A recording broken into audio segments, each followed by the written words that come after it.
Association clinic, I was telling Jennifer Douglas a while ago, it feels weird calling it by its full name. I've always called it the Coaches Clinic. So right. It's but it was day 2 of me being live up here, and I'm honored to be joined by the Mountain View Goatee Bowl. Mountain View Goatee Bowl. I can never say that right. It's a little tongue twisted. Yep. Mountain View Goatee Bowl boys coach, Breck. Coach, thanks for visiting with me. Yeah, thanks for having me. Now, I think the reason why it was so hard to get on there because Goatee Bowl boys, that's kind of hard to spit out there. Yep. You are the boys coach. What has that been like transitioning from? Because when you were on the podcast before, you were the girls coach at Guthrie. What's that adjustment been going from being the girls coach to being the boys coach? So I coach boys AAU, and I have a really good relationship with them. It hasn't been, anything too different. I was excited because high school is different than summer. I mean, you're with those kids morning, noon, and night. You have lunch with them. You go spend all day with them. So I think at first there was a little bit of, adjustment and kind of having to get ready. But then, after the first couple of weeks, it was just like a player-coach relationship, and it's a good group. I respect them, they respect me, and it's worked so far. So. Yeah. And I've interviewed a couple of other people. I can't remember what her name was, but I interviewed someone that had taken it was a lady that had taken a boy's job, I think at Woodward. Do you think that's going to become something that's more of a norm?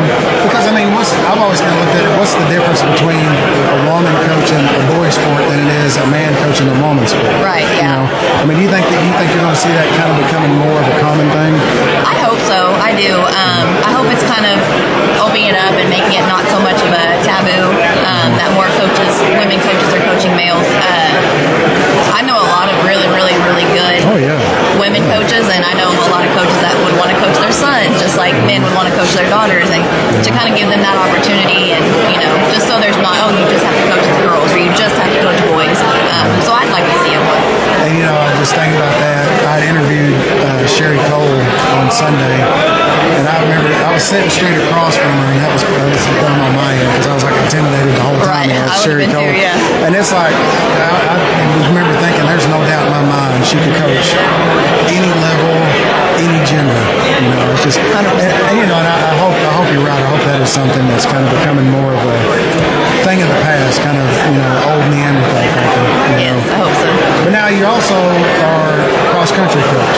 Yep. It'll be my first year being head cross country. I helped with it last year a little bit, but I decided to kind of step in and see what that's like. I liked it. It's a good sport. So now doing cross country, it's 100 degrees.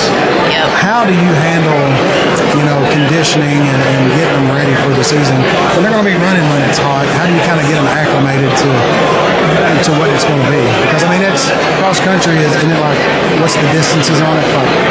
It's like 1.5 and 3 point something. Yeah. Yeah, that's a lot of running. New, so yeah.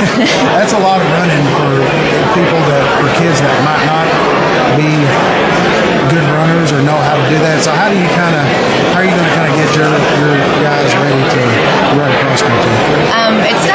It's a mental sport for sure. People think, it's just running, but no. I can't even run a mile hardly, so I know it's you really have to kind of push through those mental barriers and kind of getting them conditioned to, yes, you're going to be tired no matter what. How do you get through that? How do you get your mind in a state where you can push through that and still be successful? And I really think cross country is a really good sport for multi-sport athletes. Being at a small school, I really encourage them to do cross country because you need to be in shape for football, you need to be in shape for basketball, baseball, softball. It just goes well with everything. And that good mental practice. So I hope more kids come out, and I hope it's a good season for it. I'd always heard of cross country, but I never really, when I hear cross country, when I heard cross country, I was kind of thought, okay, they're going to run down the road somewhere, but it's really, some of the courses can be pretty challenging. Oh, yeah. Yeah, it's pretty neat. We have one at Yama, and it's on our golf course, and I'm like, man, that would be, even when I was in good shape, that would have been hard for me to try to run that at a fast pace. How do you kind of prepare? Mountain View really goes out in the country. How do you do you have like a route or a specific way that you guys run? Yeah, we have routes. There's a ton of roads we use. We use a kind of a block system. system around our school. We've got a road out by our park that has a hill on it, so they can practice that. So there's a good, I mean, there's a lot of land to kind of practice on it. So Now you just got out of the rules meeting. Yeah. For it. Is there any new or what are the rules of cross country? Don't walk. yeah, it's a lot. I mean, that was my first rules meeting for cross country. I didn't go last year. Smart watches, smart technology is not allowed. I guess because coaches can communicate with players, which I never even thought of. Okay. Yeah, all right. so stuff like that, you can't, there's a 50-meter start, if you run into somebody on accident or whatever, they can come back and start again. So just little things like that. Man, I would think like a smartwatch. I wouldn't think for it. Because anytime, like when I used to run all the time, I would want to know like my pace, and things like that. I don't know about that one. I mean, in basketball, I guess you can't wear it. Yeah, true. I guess I could True. yell at them through it when they're on the block. Post up. But Now, how many years have you been coming up to the coaches' clinic? I mean, for as long as I've been coaching, really, I try to come at least 1 or 2 days. So about 6 years. Yeah. So what is it that you look forward to the most when you come up here? Just getting to see everybody. You don't normally get to see people or talk to them except for when you're in season, and everybody's kind of locked in when they're in season. So talking to people about, how are they doing? What's their team going to look like? In more of a relaxed setting. It's just kind of the coaches community in Oklahoma is awesome. So I really like that they're able to come together here and kind of relax and get to know new people and get to catch up with old people. So. And I've said this ad nauseum. I'm sure people that are watching are getting tired of me saying this. It's just the energy in here, even just from the time we started talking. It's kind of like I feel like I'm having to get up in the microphone because there's so much noise. But it's just people just enjoying each other. You're seeing people different colors, different color schools. It's kind of neat seeing them all mingling. So. Right. Yeah, it's awesome. All right. Before I let you go, yesterday I did a Mount Rushmore of things, but today I've been giving coaches the options of one of 2 questions. So you get to pick 1 or 2. Oh, I have to pick a number? Yeah, pick a number. Okay. Oh my gosh. I guess 2. 2. Man, everybody's picked 2. Who is an athlete or coach that you looked up to either as a player or as a coach?